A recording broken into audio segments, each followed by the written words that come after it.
सोमवती अमावस्या व्रत। सोमवती अमावस्या व्रत कथा के अनुसार एक गरीब ब्राह्मण परिवार था। उस परिवार में पति पत्नी एवं उसकी एक पुत्री भी थी।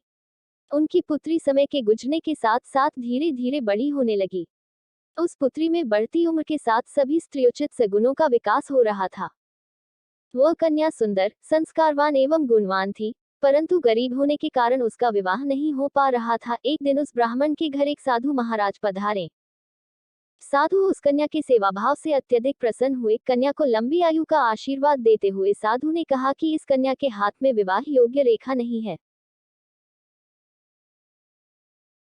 तब ब्राह्मण दंपति ने साधु से इसका उपाय पूछा। कन्या ऐसा क्या करे कि उसके हाथ में विवाह योग बन जाए? साधु महाराज ने कुछ देर विचार करने के पश्चात अपनी अंतर्दृष्टि में ध्यान करके बताया कि कुछ ही दूरी पर एक गांव में सोना नाम की एक धोबिन महिला अपने बेटे और बहू के साथ रहती है, जो बहुत ही आचार विचार एवं संस्कार संपन्न तथा पतिपरायण है।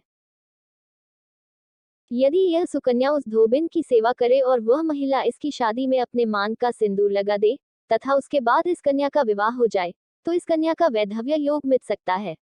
साधु ने यह भी बताया कि वह महिला कहीं बाहर आती जाती नहीं है। यह बात सुनकर ब्राह्मणी ने अपनी बेटी से धोबिन की सेवा करने का प्रस्ताव रखा। अगले दिन से ही कन्या प्रातःकाल ही उठकर सोना धोबिन के घर जाकर साफ सफाई एवं अन्य सारे कार्य करके अपने घर वापस आने लगी। एक दिन सोना धोबिन अपनी बहू से पूछती है कि तुम तो सुबह ही उठकर सारे काम कर लेती हो और पता भी नहीं चलता। बहू ने कहा, माँ जी, मैंने तो सोचा कि आप ही सुबह उठकर सारे काम खुद ही खत्म कर लेती हैं। मैं तो देर से उठती हूँ।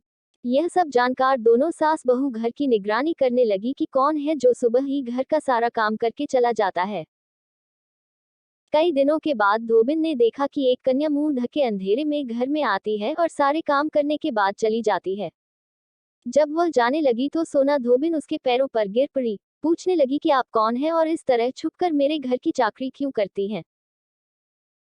तब कन्या ने साधु दोबारा कही गई सारी बात बताई। सोना धोबिन पति परायण थी, अतः उसमें तेज था। वह तैयार हो गई। सोना धोबिन के पति थोड़ा अस्वस्थ थे। उसने अपनी बहू से अपने लौट आने तक घर पर ही रहने को कहा। सोना धोबिन ने जैसे ही अपने मांग का सिंदूर उस कन्या की मांग में लगाया, सोना धोबिन का पति मर गया। उसे इस बात का पता चल गया। वह घर से निराजल ही चली थी, यह सोचकर कि रास्ते में कहीं पीपल का पेड़ मिलेगा तो उसे भावरी देकर और उसकी परिक्रमा करके ही जल ग्रहण करेगी। उस दिन सोमवती अमावस्या थी। ब्राह्मण के घर मिले पुए पकवान की जगह उसने ईंट के टुकड़ों से 108 बार भावरी देकर 108 बार पीपल के पेड़ की परिक्रमा की और उसके बाद जल ग्रहण किया। ऐसा करते ही उसके पति के मृत शरीर में वापस जान आ गई। धोबिन का पति फिर से जीवित